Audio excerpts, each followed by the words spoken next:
Lord. The East and the West, their battles won't matter. Only the music can settle the score. Rock till you die. Rock till you die. You die alone, then turning to bone. So rock till you die. Yeah, bones reflecting my eyes, and when they eat my flesh, but I got the power to win all the hours to rock my life away. The sound of the crowd, the creak of the bones, I play it so loud with my mates or alone.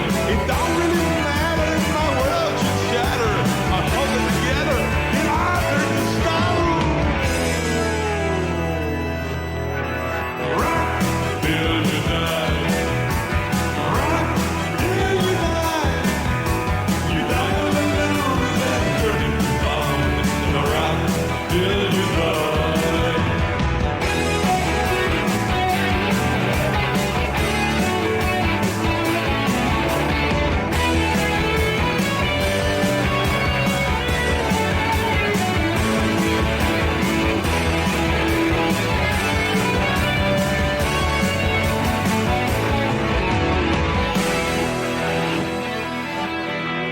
Rock till you die.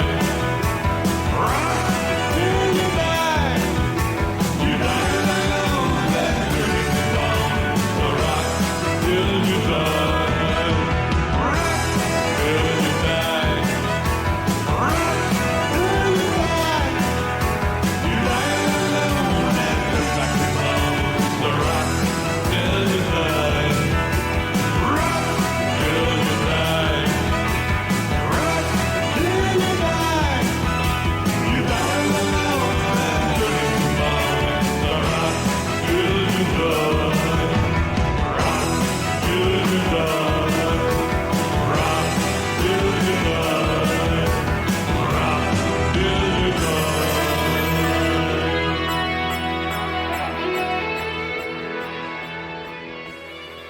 Hello there, Matthew J. Elliott here, taking time out from doing British things like correcting people's grammar and, well, that's it really, to congratulate you, the listener, for selecting the True Blue Riffcast.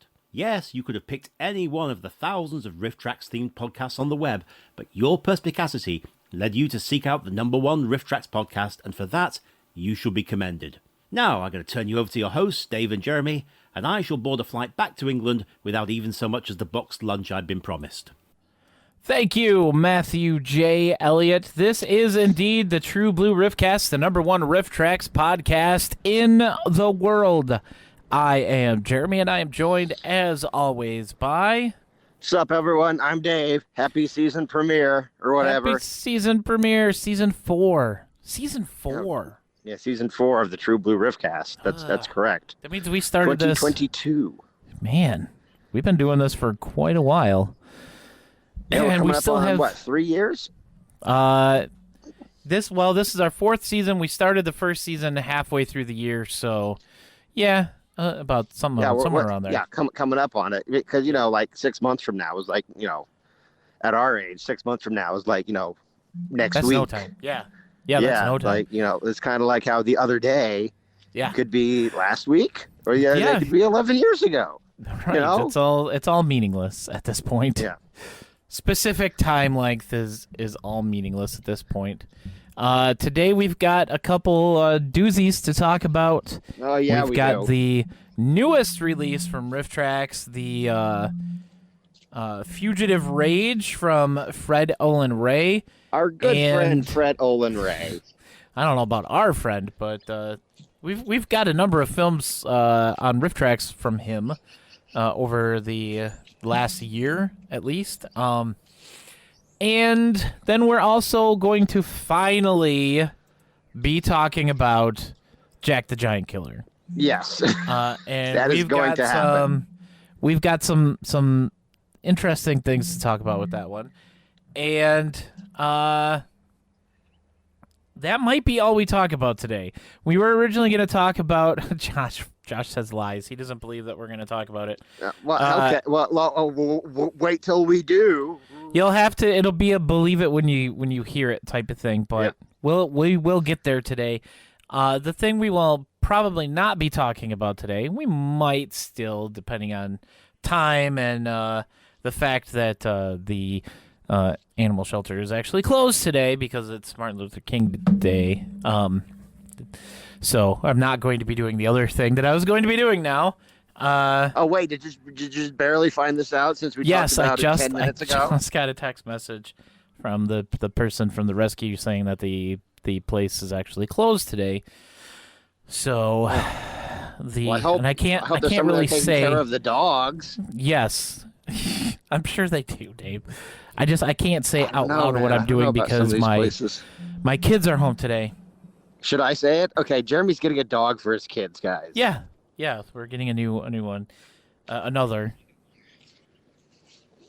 And I was originally going to go this afternoon, and then obviously we can't do that. So now we have to replan that. And my son keeps texting me because I was texting him and trying to call him before the show, so I could let him know he needed to come home from his friend's house soon, but he doesn't have to now, and he's still trying to call me. My phone keeps going crazy. Anybody who's watching can see me. I keep looking down and trying not to be distracted and to talk about this. But we're also going to be talking about... text message real quick. I just did. We have plenty of time. Okay. I also plan on talking about the short that was before the Jack the Giant Killer live show, What is Nothing. And we'll do that probably just as part of our talk about Jack the Giant Killer, simply because they go hand in hand. Yes. Dave. Yeah. I heard you went and saw an interesting tweet from our buddy James Wen. Oh, yeah. I'm on my phone. Do you want to pull that up and read it? Yes, I am working on it right now. But no, we have one of our favorite air quotes. Sometimes it's good, sometimes it's just enraging. From our friend James Wen, a.k.a. Jimmy Noodles, a.k.a. my mortal enemy. Well, here's the last tweet that we talked about. Hey, what's up, Atomic Hero Squad? Thanks for stopping in. What's up, of Atomic course, Hero Squad? The painting of James Wen, where he looks like Bobby Hill. But then we got this lovely thing. Birdemic 3 trailer number 1 coming soon. And of course, his usual Birdemic 3 will be submitted to the 95th Academy Awards. I don't know why he bothers. Dude, that's got to cost a lot of money. Well, he obviously made a lot as a software salesman before he started doing movies. Here's the thing. I don't think he did. Maybe it's a Tommy Wiseau situation. He's got somebody backing him and just sending him a butt ton of money to do all this stuff. I mean, we've talked extensively about my experience with James Wen and my experience with people who know James Wen, and I gotta say, I don't find it likely. But whatever. I mean, like, I've gone back and forth with Birdemic 3. Just like the last couple hours, it's like, do I want to see it? Like, why not? But then part of me is like, no, screw that guy. But like, I think I have to see it. Yeah, I'm excited to at least see the trailer because it looks like he has at least a slightly better quality camera this time around. But all right. From some of the stuff that they've shot, if that's the equipment that they're using for the movie, it'll at least not look like he just used a digital video camcorder, like is one of that the old standard, like though? Is that the standard we should really be judging this thing from? I mean, when it comes, it's Birdemic 3, but it's got a really nice camera. When it comes to James Wen, I think that's the standard. One of the standards you have to try and use, like. Just because of the fact that it's James Wen and he doesn't really... Do you think he gets it yet? Do you think he gets that he's a joke? I don't, because he's making Birdemic 3, Dave. And there's not, a sense of irony behind it. I don't understand. After everything that's happened, after everything that happened, how is this guy still living in a delusion? It's got to I be the don't people he get it. surrounds himself with. I mean, because even like with Tommy and Yeah. you know, at least the people around him were like, dude. It's like, well, no, he's played into it, and he's made, he rolled with the punches, at least a little bit. But the thing is, like, well, maybe it is because Neil Breen appears to be that appears to not be a gimmick. No, he is very serious about it, which is part of the reason why we will never see a Neil Breen movie on Riff Tracks. Never. Simply because he thinks his stuff is, you know, it's like Titanic and that kind of level of he thinks way too seriously of himself. And it's just like our friend David Giancola told us. Yeah. There's some directors that just they think way too highly of their work, and they won't allow themselves to have any fun with it. I had an experience like that with an author over the weekend, but we won't get into that. We don't need to. Guys in the chat, you're not going to know what I'm talking about, but Jeremy, you remember that crazy guy that Oh yes, like yes, that's all you needed to say. I know what you're talking about. Yes. Yeah, I might have another one of those. Like a different dude. A different person? Yeah, a different person. I might thought have you were somebody say like that guy was back again. No, well, no, that guy we won't talk about. But yeah, it's crazy. Long story short, guys in the chat, I had this. Jeremy can back it up. I had this really aggressive online stalker that blamed me for like a lot of really weird stuff. Yes. And he sent emails to a lot of really weird people. This was back when I was doing like Storybook and like other fandom related things. Now the only fandom related things I do is this. And he would like try to embarrass me and get people to like not work with me and stuff. Yeah, he was sending emails out to people, and like some of these people even reached out to me afterward and was trying to figure out what was going on. And I'm like, this guy's, I don't know, he's crazy. Yeah, he's crazy. So, but that's mainly one of the reasons I don't do a lot of stuff in fandom anymore. One of the reasons, but I might have another guy like that. I don't know if it's going to be to this extreme, but I hope not. Yeah, I hope not either. Oh man. Well, let's stop talking about that craziness, and we'll talk about the weekend box office instead. Good. Josh said he hopes it turns out that it's James Wan. We already went there, and you would have heard it by now, but If it's it definitely was not James Wan, I would not be afraid to say so. Yeah. Our number one place, Spider-Man No Way Home, is no longer the number one movie for the weekend box office. Oh, really? That what would is be it? Scream. Also known as Scream 5. Technically Scream 5, but it's a what's that word that we both hate? A requel. Requel. Yeah. A requel. Okay. I saw this movie yesterday. Thumbs down. Thumbs down. It is so bad. I know the reviews are really good. I know that there are a lot of Zoomer millennial Kingdom Hearts types that are saying that it's so great. The acting is amazing. It's not. Don't believe it. It's bad. If you were born before the year 1999, don't see this movie. It will only piss you off.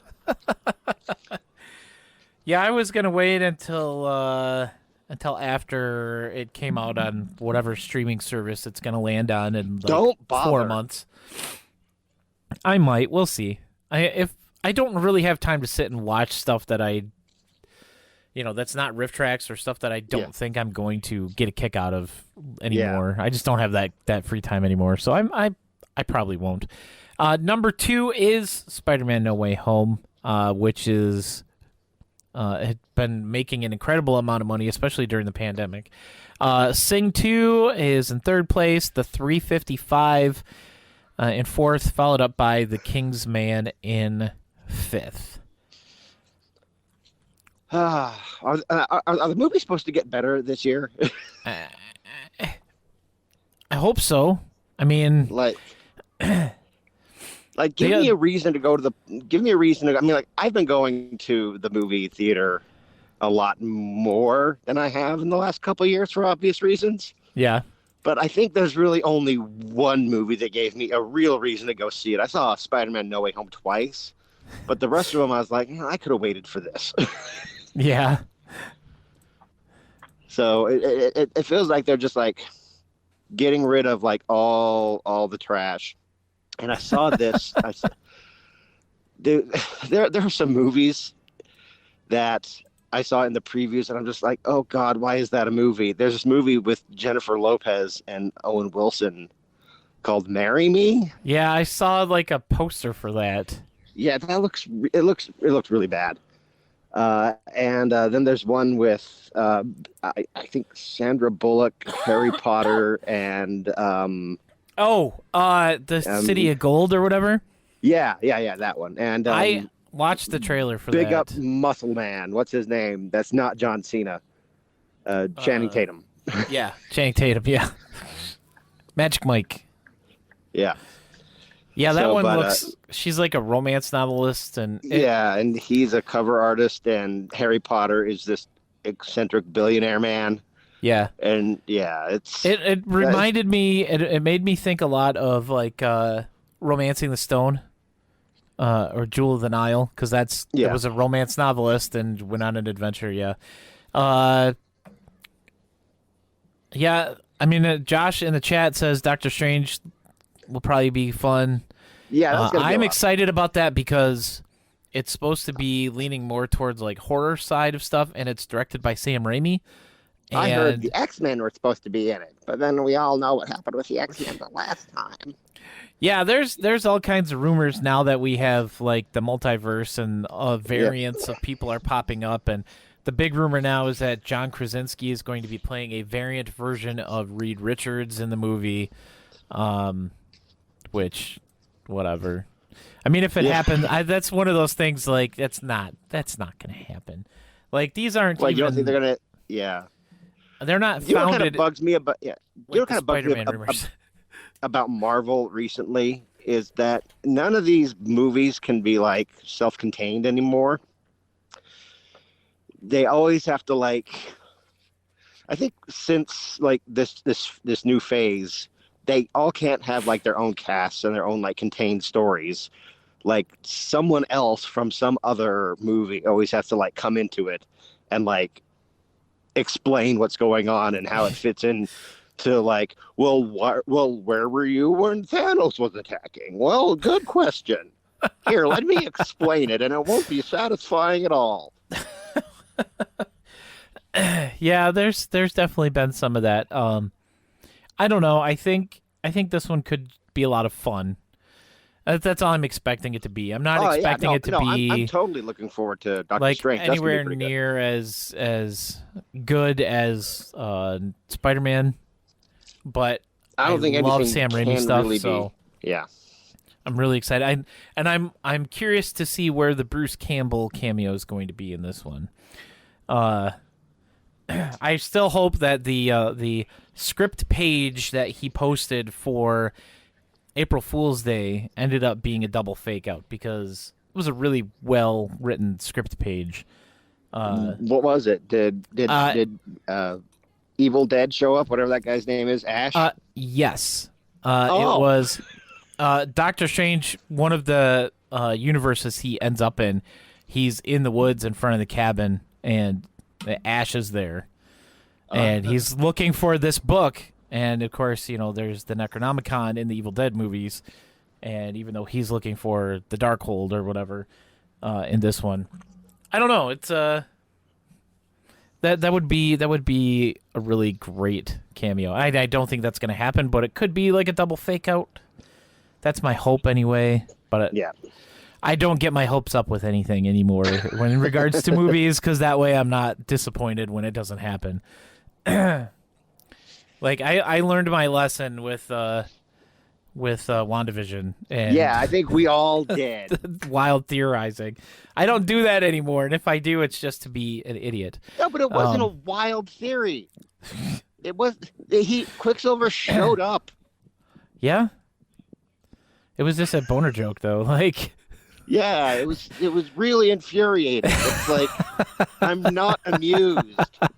Looking back on it now, I can be amused by it because I can't. I'm still not over it because it's just like that was the only reason I watched WandaVision from that point on. I still would have kept watching it if they'd left the X-Men out of it. It would have been fine. yeah, But the reason I showed up after that was because I was so stoked that the X-Men were coming in somehow into like this weird Marvel TV show about sitcoms with Scarlet Witch and Vision. yeah. You know, but like I thought that was a weird way to introduce them. But like, hey, I was all for it, and then it's just like boner. It's like, Which that F you. actually that just came out a year ago this week. Yep. So topical, I guess. Came But up we've in got my a lot. Facebook memories. Oh, jeez. We've got a lot to say about these movies, so let's move on to Yes, let's do it. to our first look today. We're going to be talking about the newest release from Riff Tracks, Fugitive Rage, from the one and only Fred Olen Ray. Now, I'm looking at his filmography here. Okay. And Yeah. of course, Does feel as like you we've need a shower. Yes, as we've talked about it, though, most of the recent movies from him have been TV movies for like Lifetime and the Hallmark Channel. Yeah. Sister of the Bride, One Fine Christmas, Baking Christmas, A Christmas Princess, A Royal Christmas Engagement, stuff like that. He's got to take but work. As I'm looking through, there's a movie from 2016 that he did called Sniper Special Ops. And the cover art for the DVD, because I'm assuming this was straight to DVD, it says Seagal and Van Damme, Sniper Special Ops. And you've got fat Steven Seagal on the cover. And I'm like, Van Damme? Rob Van Dam didn't, or Jean-Claude Van Damme didn't do this movie. And I scrolled down, and it's Rob Van Dam. RVD himself. Oh, okay. I was about to say, because when I hear Van Damme, I think Rob. I was about to make that joke. Because when I hear Van Damme, I think of Rob Van Dam. Yes. Rob Former, Van yeah. Well, no, I Dam. think he still is. I think he's still active. Because, like, what the hell else is that guy gonna do with his life? I mean, he'd get high, but Yeah. he does. He does Exactly. have like his own strain now, or What's something. that? I was looking. He has his own strain now. His own strain. Yeah, of weed. Oh, okay. I'm not big into the drugs. I don't know the terminology. No, I'm not really either. But I'm looking at the synopsis for this movie and the trivia on IMDb, and it says, though Steven Seagal is the only one on the poster and is top billed, he's only in the movie for 10 minutes. Yeah, it's called a fake out. Yeah. It's like we paid a lot for this guy's name. Like they paid for his name. And like really in the year absolutely. 2016, why are you paying for Steven Seagal's name? That doesn't make any sense. Yeah. You gotta draw unless like lots of dads from like the 80s and the 90s are still like, ooh, like, you might as well like Steven Seagal might as well be doing like commercials for gold, like on on commercials for Tucker Carlson, like that. Yeah. Like, that does seem like something that he would be doing. Yeah. Because he can't really do much else right now. Yeah. But I'm looking through his filmography here. And there's Fugitive Rage back from 1996, and I honestly, we've talked about this man a lot, and I don't remember the other movies that he did that Riff Tracks did. I'm looking, and there's just too many. Sleaze Mania. Yeah, he's pretty bad. The Alien Dead. He did that one. That was his second movie that he directed. That was the one with the hillbilly zombies, swamp zombies. Okay. The actress that played Miss Prince has been in a lot of Rift movies. Yeah. We'll get to that in a second. But there was a joke in this one toward the beginning, and we're going to touch on this first so we can get it out of the way. This is another thing that we've talked about on here. It's a movie that Fred Olen Ray did 2 years before Fugitive Rage. Oh, and they make the joke something along the lines about him putting a dinosaur in a bikini. And unfortunately... Yeah, the joke was it's like Fred Olen Ray, the guy who can make Land Before Time, a Land Before Time knockoff, and do it with bikinis. Okay, That's the joke. This Dinosaurs is a clear and bikinis. reference to our favorite movie, Oh, God. Dinosaur Planet, or Dinosaur Island. Yes. Yeah, for some reason I got that confused with Planet of the Dinosaurs. 2009 Rift Please. Tracks release that we all love, but no. Dinosaur Island is, if you've been with us for, I'd say, the last year, you've probably heard us talk about Dinosaur Island at least 3 or 4 times. Yeah. Because It's definitely been brought up a few times. Especially like in connection with Fred Olen Ray and the very famous Between Me and Jeremy scene where they have a nerd in a hot tub and the dinosaur girl is pleasuring him, and he keeps moaning not page 34. Rule 34 would be something even weirder. Yeah. But there's another instance in this. So like, okay, you take this, so they clearly know what Dinosaur Island is. Yeah. And there's a scene later on where it all it's something really weird that Rift Tracks does, and I'd like to think that most of it was edited out, but they left in like the beginning of a scene where it looks like it's going to go full Skinamax. Yeah. Like there's a sex scene, and it's very 90s. You know, if It's you're mid our 90s age, direct to video. Yeah. Yeah. Exactly like what it is. Softcore, like humping. But sorry. But I mean, there's really no other way to put it. yeah. So they do that, and so it's a little bit worrisome because if Rift Tracks is going to show that, and if they know what Dinosaur Island is, how soon are they going to do Dinosaur Island? I hope not. I hope never. I really hope not either. Because like we've stated on this podcast that we like that is like on our list, like number 1, don't do this. This is horrible. This is just, but I mean, I don't know. Like Rift Tracks, like, okay, look, if they did it, they probably wouldn't lose any business from me, yeah, but I would be extremely disappointed. it'd be like, well, I'm gonna buy it, but I'm not gonna like it. I'm not, no. I'm No, a they complete can do- asshole. They can do a different Fred Olen Ray movie, a family film that he did, and in 1998 that was never actually released in the United States, even though it was made in the United States, and he did it under a pseudonym. He was Peter Stewart as the director, but it's Dear Santa, which is a movie that I really enjoy. It's horrible, and parts of it were shot on location at the closed down Santa's Village, as we would know it better as Santa's Village of Madness. Village of Madness. Yes. That's right. They're in one of those closed down parks filming scenes for Dear Santa. So that alone makes me really want to see it Rift. But the rest of the movie is bad and deserves it also. But we're not here to talk about Dear Santa. We're not here to talk about Dinosaur Island anymore. Even though we did. We did, but we're not going to talk about it anymore. Now we're going to talk about Fugitive Rage. God. And as Josh Flowers mentioned, one of the characters, one of the actresses, Catherine Victor, has been in a lot of movies that have been riffed. Which one just was she? a few of these. She was the backup, the old lady with the shotgun. Oh, God. But okay, check this out. This is her acting credits, and you tell me if any of these sound familiar to you. Okay. Mesa of Lost Women. Oh, yes.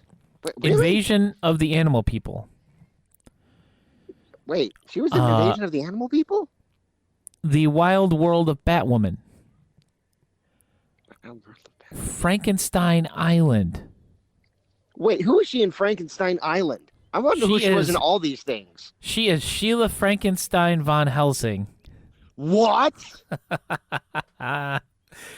No. Yes, she is. And she was Batwoman in The Wild World of Batwoman. In Invasion of the Animal People, she was Diane's mother, and in Mesa of Lost Women, she was car driver Spider Woman. Okay, I think the big headline here is that she was Sheila Frankenstein. Yes. I did. Oh. How did I not recognize her? Oh, right, because she. Probably. Wow. Probably because it was 15 years apart. Yeah. So yeah, Dude, there's that's the. Insane. That's. So she's Sheila Frankenstein, also known as Sexy Clown Grandma. Yes. Wow. But this movie is about Tara McCormick, who, at the beginning of the movie, Oh, for God's sake. the movie starts in a courtroom, and this guy, Tommy Stompanato, a.k.a. Gucci Goomba, is on trial, and they find him not guilty, of course, and Tara is in the courtroom audience, and she's watching, and she pulls a gun out of her handbag, and then stands up and slowly walks toward Tommy, and she just stands there. She pulls the gun out. Raises the gun, holds it there for like 10 seconds, and everyone's just like, oh, well, I wonder where this is going to go. And then she's like, hey, Tommy, you got lucky this time, and then empties all 6 bullets into him. At point blank range. Into his chest. So clearly he's dead. You would think. But then okay. Gets to her sentencing, or she's attempted manslaughter or attempted murder. I don't remember which one. I was like, attempted. Yeah, like, they're no, just like, what? He's still killed alive? No, somehow he survived. So it took. Okay, that is the plot armor of all plot armor, right there. Yeah, no, this guy should not have survived. Okay, guys, this dovetails with another experience I had this weekend. We've talked about it already. This little movie called Scream 5. Spoiler alert. Somebody, not going to say who, but it may be David Arquette, unloads 6 rounds into Ghostface. And the killer just like, and that's halfway through the movie, and the killer just walks it off. Like, you see the killer, when the killer's revealed, it's like, this person doesn't look like this person was shot 6 times at point blank range by David Arquette. That's what this was like. Yeah, this was very dumb. And then that goes for the entire movie. It was very dumb. The fight choreography was horrible in this movie. It was hilariously bad. When she gets into prison, into her cell, her cellmate is like, that's my bunk too. And then they fight. And she like throws a blanket partially over her face, and she very slowly walks into the bed frame. Like, yeah, gong. It's awful. It's very Can we talk about this? Can we talk about this prison for just a second? Yeah. Because this prison is hilarious. Like, it has the most incompetent lady warden out there ever, and all all of the prisoners, like, they don't lock any of the prisoners in their cells. All their doors are like open. And so when they're like walking Tara down to like her cell, everyone's like, cheering and like whooping for her. And They're it's like, how like come standing these out of prisoners their aren't- cells. Yeah, how come these prisoners aren't in their cell? Yeah. Aren't in their cells. And also all these women, like, guys, I've never been to prison, but I kind of know the kind of women that go to prison, and they're not women like that were in this movie. These are all, I don't want to say hot, but they're all at least mildly attractive. They're all at least 7s. Yeah. Okay. And they're all just like, we would like, just kind of like, not quite moms, but like, almost there. Yeah, not quite, but almost. Yeah, it's and they're just like whooping and cheering and stuff. And in prison, I'm amazed that all these women have they all have full faces of makeup on. Yeah, it's like it's not really believable. Like the kind of women you would see in prison. Not to be mean, but like I didn't see any fat, gross hookers there. I didn't see any. I didn't see any meth heads with a prison baby. I welcome back from the edit, folks. Yeah. Even though we can't unfortunately do that anymore. Yeah, but I didn't see any of the people you generally see in prison. Sorry. Yes, not any realistic depictions. Yeah. But yeah, like Josh said, I've never seen a movie where an actress suffers so much brain damage. She gets hit in the head a lot. In this movie, there's a scene. Edit with your She mind. gets in a lot of fights. There's a scene in a bar after she agrees to this mission to go kill the guy that she tried to kill before with a government agent. And they're out at a bar, and this big hillbilly comes up to her, and that's literally what he's credited as hillbilly thug. But he comes up and he puts one hand on her forehead and then hits it with his other hand, and she goes flying back and is presumably unconscious on this this booth table. Like she's like out. Like her eyes roll back. It's one of the few times that her eyes are rolled where she's not doing it out of disgust. With probably just the fact that she was in this movie to begin with. Yeah. This movie does have two of I'm not sure if they're my least favorite or my complete favorite goons for this guy. The two that are sitting in the car like out in front of the safe house. Oh, you mean like the most I don't want to be mean again, but they're very stereotypical goons. Like yeah. They're so dumb. But the one guy is like slobbish. Yeah. Oh, especially the guy eating. Yeah. Like he's eating. He like takes a bite and he starts talking with his mouth full, and then she starts coming out of the house and they see her and they're like, there she is, and she's in the road and he's got obviously even more food in his mouth, and they're like, has this man ever learned how to swallow? Like it was gross that because I don't like people. That's one of my big pet peeves, people talking with their mouth full. But especially that was really bad. But then, okay, I have to talk about this scene because this is one of those instances where it really looks like the stunt person probably got hurt. Because they're chasing her down with their car. She's standing in the middle of the road. This is a person who, according to her backstory, was LAPD, SWAT, and then she went on to work for the DEA. So she should know how to get out of the way of a moving car. But she just stands there, throws up her hands, and does the typical, scream. Gets hit by the car. Okay, so I want you to imagine the letter C. Yes. This As in person, for cookie, yes. Yes, this person, their face hits the windshield of this car. Their body is bent backwards in a C shape. Like the feet were coming toward the head. from the back way, and the thud that the face on the windshield made. This movie did not use. I noticed this during the fight scenes. They did not use a lot of like sound effects for the fights.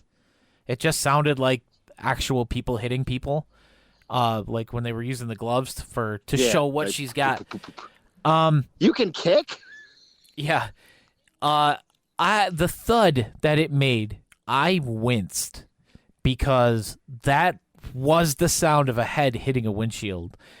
And like, I'm surprised they didn't like make a joke about that, but it feels very similar to some of the stuff in Light Blast, or in Wonder Woman when the guy gets clipped by the. I was literally about to bring up. If you hadn't, I was waiting to bring that up. Yeah. I'm not kidding.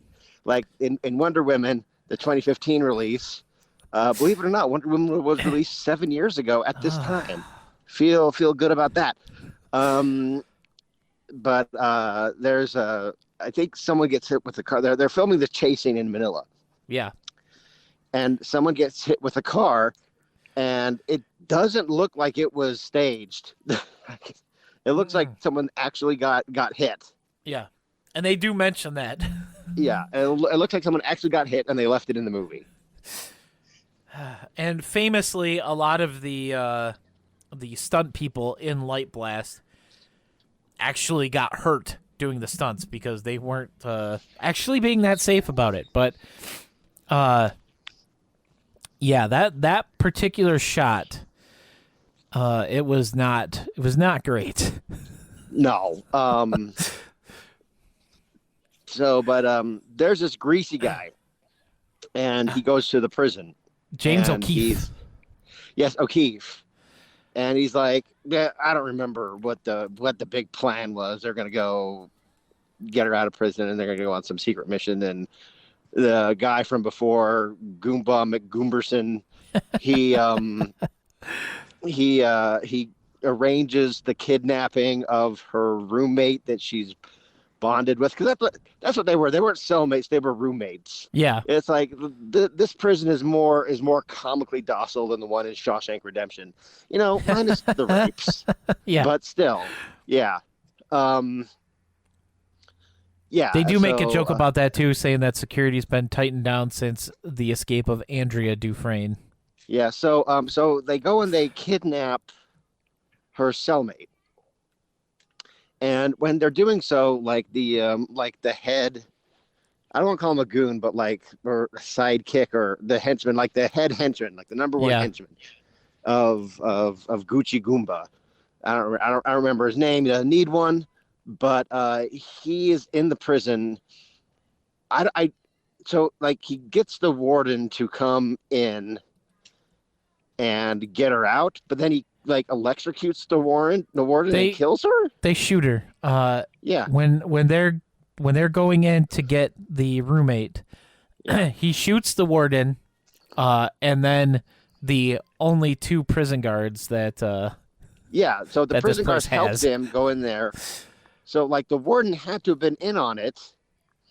There are a number of things confusing about this scene. It's like, okay, why did they have to kill the warden? Why didn't they just pay her off? Okay? Yeah. And if they couldn't pay off, because I think the warden does say that she's not on the take. It's like, okay, well, pay off the guards. Yeah. Okay? You could have done that. You didn't need the warden to go in there with you to get her cellmate, because all the doors are open. Yeah, they don't close any cells. They don't lock these cells at all. She was in solitary confinement, and is that what it was? That's what it was supposed to be. It was her regular cell. It looked like it. It was just a room. Side note, the guy who plays O'Keefe, was in Sunset Strip. Also riffed. He was?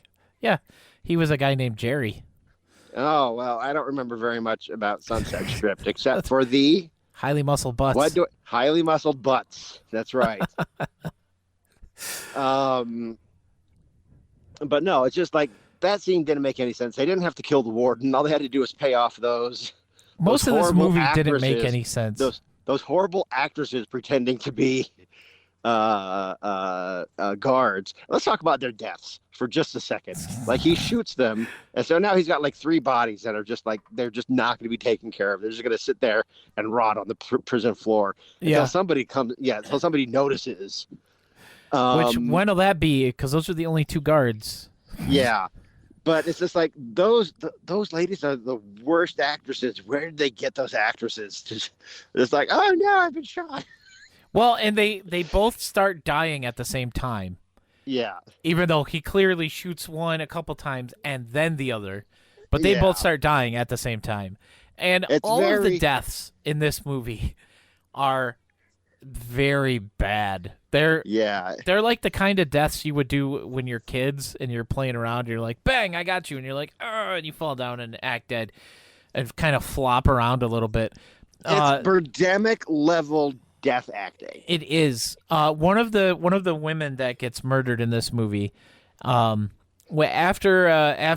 Gucci Goomba guy has the roommate, and she's tied up in like his living room, and he's playing the piano and stuff. He goes over and he hits her in the face, and then this other woman comes in, and she's wearing just a nightshirt, which it looks exactly like the same nightshirt that the main character had on after the tryst in the hotel room. But she's like, oh, Tommy, come back to bed. And she kind of sees what's going on. And she's saying it all sweet and nice. And he's like, it's all right, come on in. And she's like, oh, hell no.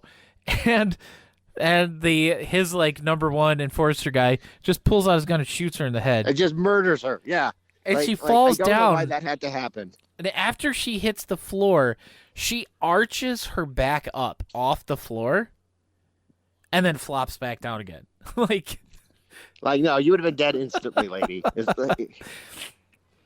But it's just... Your body just would have crumpled to the floor. Sorry. All of the deaths in this are bad. There's 2 railing kills. One, there's a guy standing up on top of a railing. Yeah. And then the other one is a guy shot, behind the railing. He gets shot, and then when it cuts back, he's in front of the railing on the ledge and falls off. But it's awful. I suppose we should talk about the weird, nonsensical heel turn at the end. Yeah, with O'Keefe and O'Keefe. Tommy Stompanato's number 1 enforcer guy. Yeah. They're both ex-military. They don't actually work for the government anymore. They're just doing their own thing. And that's how it works. I mean, they're going to kill Tara and Josie. Are they getting funded by special interests? Like the tobacco industry are they funding their bill? What's going on with that? Probably. Tara gives a gun to Josie after she hits O'Keefe with this little folded up metal baton that she had in her pants. The actual cargo in her cargo pants. And she's like, if he moves, kill him. And Josie says, Josie doesn't say this, but they joke because we learned earlier that Josie was in prison for killing her husband after she shot his dick off. So she's not a good person. No. So they made a joke about that. She's like, I think it was Bill said it. Do you want me to shoot his dick off again? I thought that was a really good joke. But then he like breathed or something, and she's like, you moved, and then killed him. It's just like, holy crap. It's like, yeah. And then they go down and she fights, Tara fights the head Goomba dude, Ross Hagen, played by Ross Hagen. And his real name, which they do bring up in this, Leland Lando Lilly, and that is actually his real name. That's the actor's name? Yeah, that's Ross Hagen's real name. Leland Lando Lilly. So, his parents were really big on alliteration, I guess. Yeah. But she beats him up a little bit after she gets beat up, after he slams her head into a pillar, and he's just like, ooh, that had to hurt. She turned around, she got a little dribble of blood coming out of her mouth, and she grabs him, holds her knife to his throat, and he's like, if you kill me now, that'll just be murder. And she's like, I can live with that. And she pulled the knife away from his throat and stabbed him in the back. But Almost like when she stabbed the other guy directly in his butthole. Which is probably my favorite kill of the movie. So they murder him. Josie comes down. They walk out. This car pulls in, and he's just like, can I talk to Mr. Stompanato? And they're like, yeah, he's inside. And he's like, oh, okay. And they're like, who are you? He's like, oh, I'm his lawyer. And they look at each other and they shoot him. And they blow him away. Yeah. It's just like, well, I don't think you'll be able to get him off this time. And so so there's not a problem. And they murder him. Why did they murder the lawyer? Like, what? Okay. And that's how the movie ends. That's how the movie ends. They steal his car. Why? Oh, do they? Okay. They're like, now what? And Tara says, have you ever seen Thelma and Louise? And they high five, and then they get in the car and drive away, and that's the end of the movie. And then we get the you know how montage. Thelma and Louise end. How Thelma and Louise ends. They die. Yeah, they drive off of a freaking cliff, man. Gina Davis and the other woman that was in that movie that I don't remember. Susan Sarandon, I think. Oh, okay. All right. Yeah. Now I got to look, 'cause I'm not sure if I'm right. But yeah, that they drive off a Susan cliff. Sarandon. Yeah. So, I mean... Which is what these two deserve. Yes, they do. I mean, For they're being both in that movie. murderers. Yeah, they're just straight up murderers. They're not great people. No. Not heroes of the story, that's for sure. I mean, yes, they take down a gangster guy, but that's about it. Yeah. So what? I mean, like... Anyway. So... I got nothing left to say about this. Yeah, I mean, it's a Fred Olen Ray film. Take from that what you will. That's really all you need to say about it, is that it's a Fred Olen Ray film. Yeah, it was a really good riff. Like, Oh yeah, I mean, I enjoyed that part of it, but just like, I'd be fine if they don't do any more of these. I have a feeling Yeah, we probably will, though. We'll get some more. I know. But that's okay. We don't have to talk about that anymore because it's finally time for us to talk about. Oh no! Jack. Wait! No, we can't. What? We can't. No. Jeremy. Oh, sorry, Josh. Would you Can't watch- talk about it. Jeremy, would you watch this movie on Rift? No. Okay. No, I wouldn't. Me neither. All right. I wouldn't have even watched it on Rift. Just as like, oh, this is gonna be bad because I've seen Dinosaur Island, so Yeah. I would have been like, oh, this is made by that guy. No thanks. Like nope, just nope out. Hard pass. Yeah. Would you watch But anyway, this we're movie gonna- on Rift, Dave? Me? No, absolutely not. Yeah, it's not good. Definitely don't watch this one on Rift. I would watch it Rift at least once. Yeah, I might because watch it one more time. I don't know, but it's not like it's Oblivion or Copper Mountain or yeah, anything like that. yeah, no, it's not Copper Mountain. No, it's yeah, I'll give it that. It's not Copper Mountain. It's not trash tier Jim Carrey garbage. Ugh. But now we can talk. We can finally talk about what? Jack the Giant Killer. What the hell is that? Jack the Giant Killer was the 5th Riff Tracks live show that they did ever. Do you remember? Can you remember a time when there was only 5 Riff Tracks live shows? Not really. At the time, okay, this is the main reason why I wanted to talk about this one. Okay. It is a great riff. The Jack the Giant Killer riff is great. They had What Is Nothing before it, which is an outstanding short. But this was my first foray into riff tracks. It was your gateway drug. Yes, it was the one that started it all. And I was just talking to a guy at work at the place that I had just started working at, and we started talking about Mystery Science Theater, and he was like, "Oh, have you ever heard of Riff Tracks?" And I'm like, "No, what's Riff Tracks?" Come on. And Give me a break. he's just He like, asked that to you. "Yeah." You, Jeremy Pluta. And I'm like, "No, I've never heard of Riff Tracks. What is it?" And he's like, "Well, it's the guys from Mystery Science Theater from the sci-fi era, and this is their new movie thing that they do. He's like, you can, you get the stuff online and you just watch it or whatever with a DVD that you have, or he went through the whole little spiel thing." Yeah, And the whole spiel from 2006. yeah, and then he's like, they do these I gotta live go on mute shows for just a second. Yep, they do Keep these talking, live just gotta go on shows, and they have one coming up next week. And I said, "Sweet, I'll go watch it with you." And it was Jack the Giant Killer, and I had no idea what to expect. Absolutely no idea what to expect. And as Dave said, it was a gateway drug.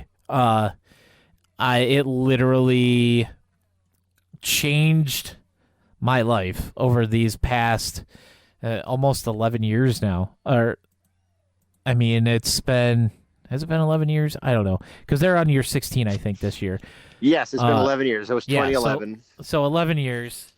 Man, 11 years. That's ridiculous. But now... We're old, Jeremy. I mean, I don't know how often I got to bring this up until you accept it, but we're old now. We're not young men. But now, it's skyrocketed me to the place of number one Riff Tracks fan. Like, Not true, but okay. I'm right there all the way at the top. And yeah, it set me on this path that has driven my wife completely crazy, and as she said, corrupted my son because he likes watching all this Riff Track stuff with me. Not all of it, obviously. I'm not going to sit and watch Fugitive Rage with him or anything like that.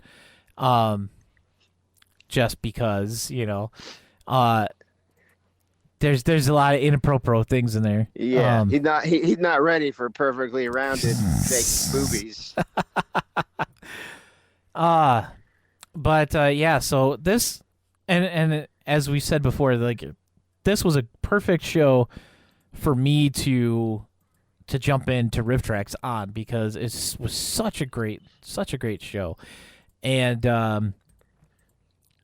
you know what? I'm not going to get into details, but currently the live show is unavailable. If you don't have it purchased, it is currently unavailable while they work on making some changes, similar to what they had to do with the Manos live show, where they had to there's a little bit in there that had to remove some things. And yeah, hopefully they get that done and get that back up.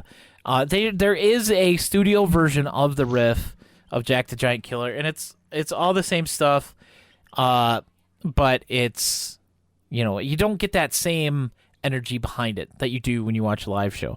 I've said this many times before. If I have a choice between watching a live show version of a riff and the studio version of that riff, I'm going to watch the live show version. Yeah, as Josh says, if you already purchased it, you can still watch it through their site. You can re-download it, or whatever, because you paid for it, so it's there. It's the same with any of the other ones that if they get pulled off the site for a little bit over rights issues, or they have to edit something out or whatever because something that happened in the real world, you still have it. Because it's you paid like for it. It's yours. Yeah. It's like the riffs for The Room.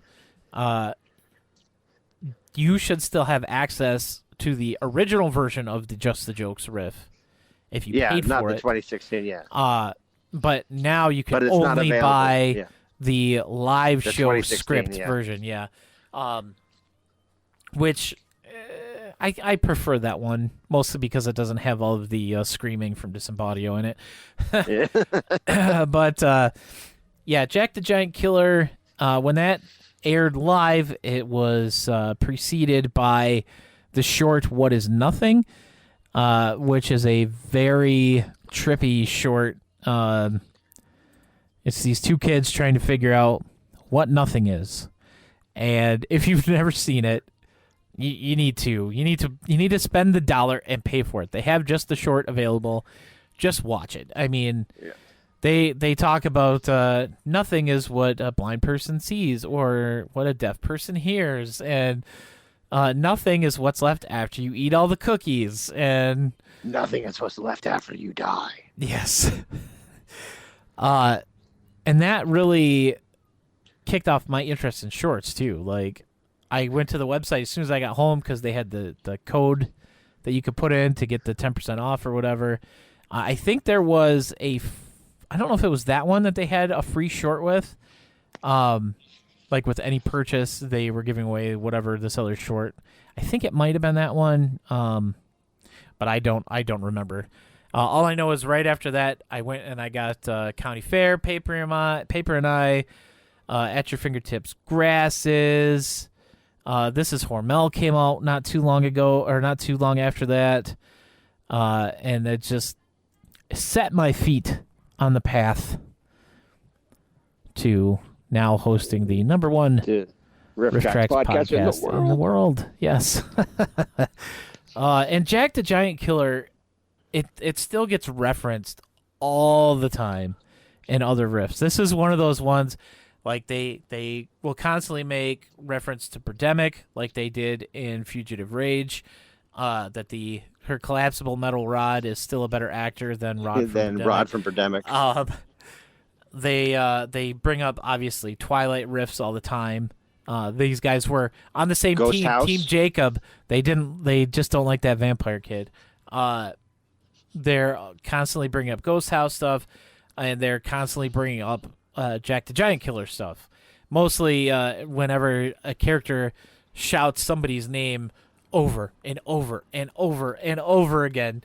And they talk about lowering the portcullis. They brought that up in the Life in a Medieval Town. They brought up the whole portcullis thing. Cormoran. Yeah, Cormoran. They bring all that stuff back up, and Seize the Bone. I think they brought that up one more time. Be right Seize there. The Bone, yeah. I'll tell you how Jack the Giant Killer affects my life, at least within movie watching. Like one of my favorite Riff Tracks villains is Pendragon. I think he's the best. Yes. And recently, the other day, as in 6 years ago, I finally found a movie they made us watch in middle school called Witness for the Prosecution, and it's an Agatha Christie movie, and the prosecutor in that case is the actor who played Pendragon. What? Yeah, and I saw him and I was like, oh, Pendragon. That's how I know it. Thatcher. Yeah, so anytime I see that dude, because he's in a lot of older movies. Yeah, he was in Seventh Voyage of Sinbad, Great Expectations from 1946. I watched the movie. I can't remember the name of it. I think it might have something to do with Bengals. I don't know, but it's about some war in India in the 1840s or 50s, about the British occupation of India, and he's in it. And I was watching this thing, and I was like, oh, Pendragon, in the middle of this very serious war drama from the 19th century, and I'm like, oh, Pendragon. Nice. It's always fun when you can get pulled out of a scene completely by recognizing the actor playing somebody from something else. In Riff Tracks, yeah.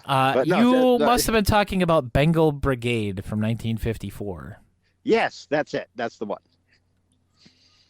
I don't know why I'm watching movies like that. That also it had Rock Hudson in it. Why am I watching Bengal Brigade or whatever it's called? I don't know. Were you in the year flipping channels and yeah, and just no, I was watching it on the internet. I might have been watching it on Amazon. I might have rented it. I don't know. I don't remember.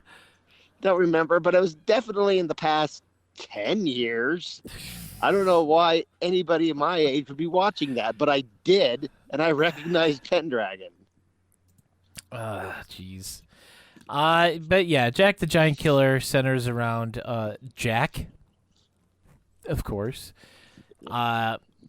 played by Kerwin Matthews, who was also in a ton of old movies like that.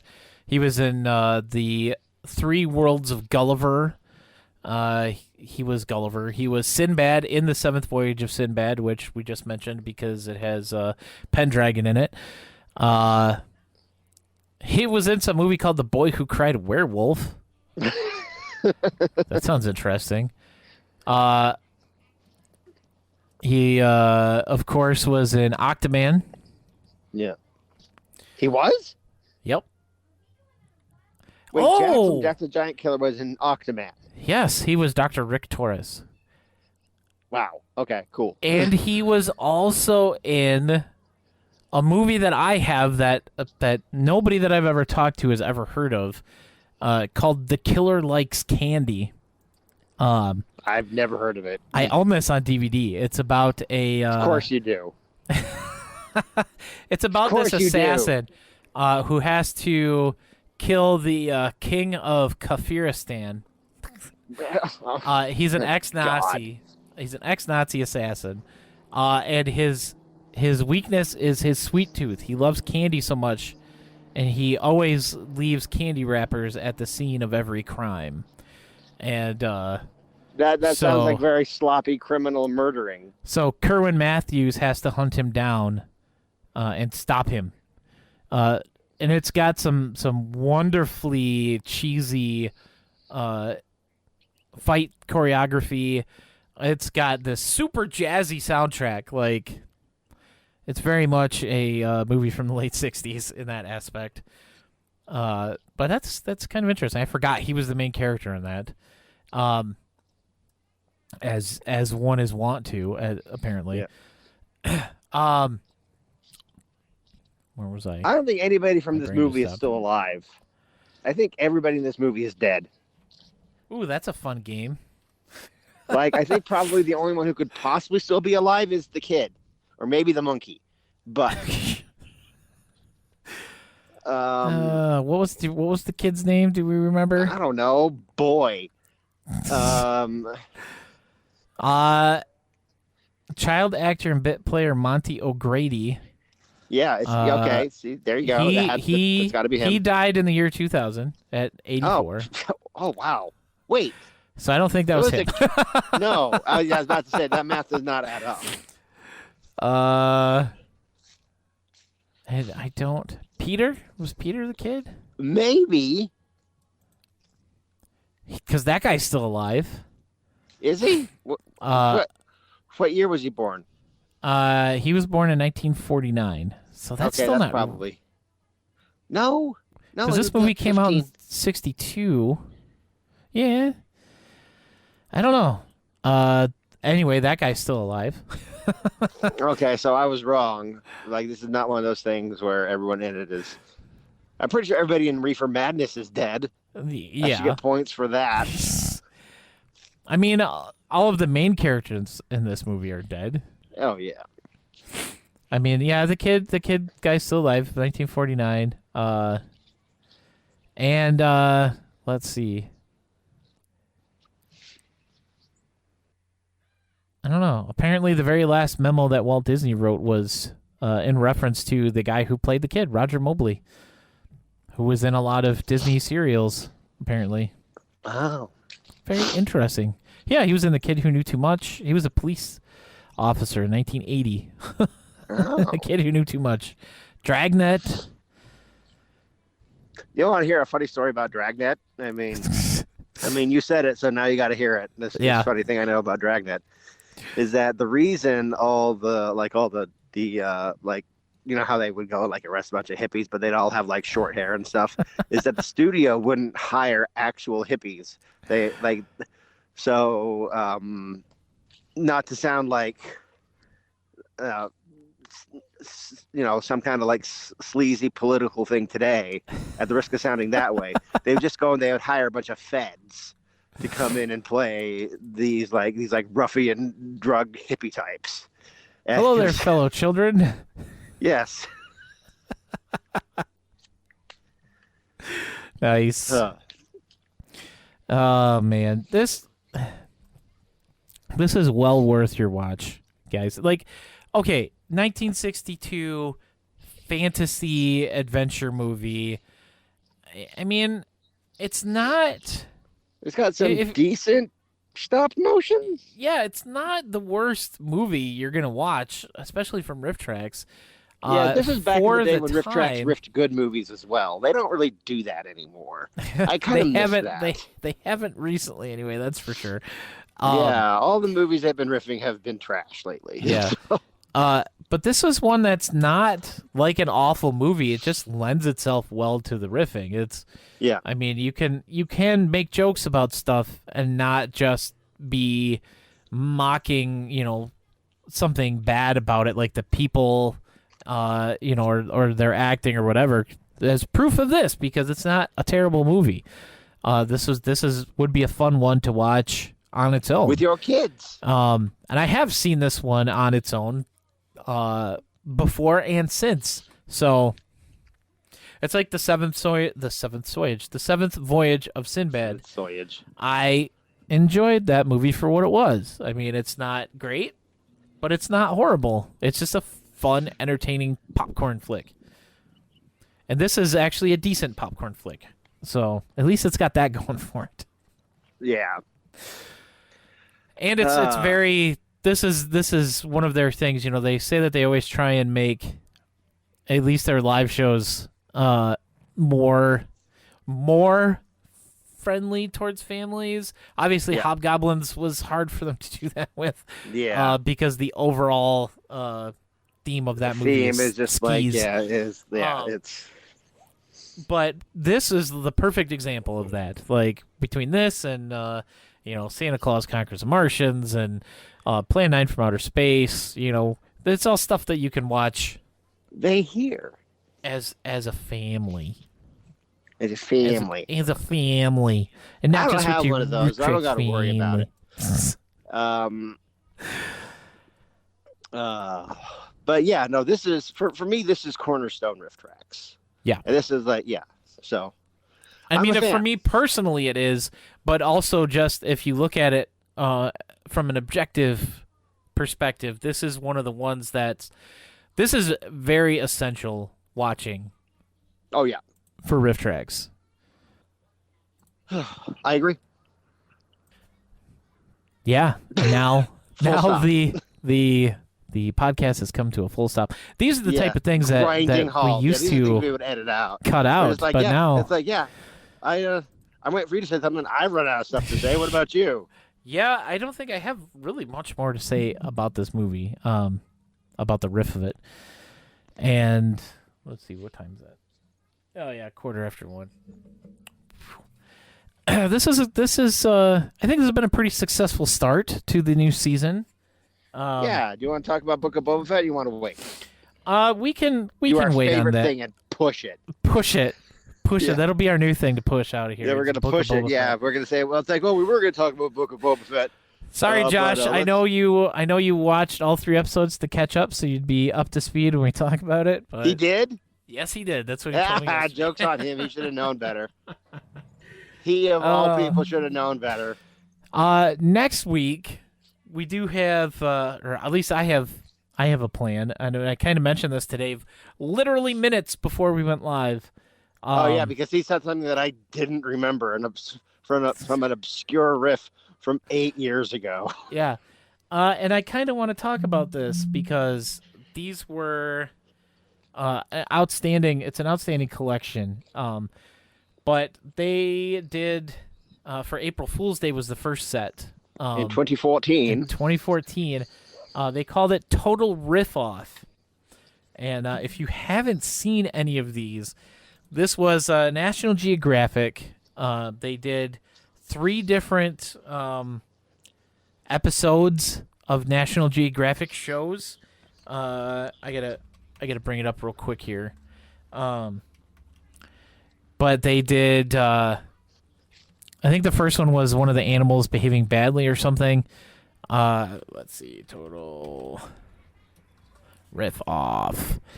The first one was 6 of them, Killer Shrimp and Friends. And the second episode we got is probably one of the most well-known out of these, and that is from Man versus Monster, the Demon Bat episode, where it's Richard Terry, and he's hunting for the Mapungiri, and that's classic riff tracks right there. I remember when it was brand new riff tracks. Now it's classic riff tracks. And then they did A Guy and His Goose, which was very interesting, about a man who loves a goose, and lives with the goose in his house, or lived, because I'm sure the goose is long dead by now. But then we got another Man versus Monster episode, and an episode of Animals Behaving Badly, and those were December of 2015, I think. Yeah, I believe it was the following year they did those two. Yes, it was in December. And the Man versus Monster, that one, he was looking for the Mekong Flesh Eater.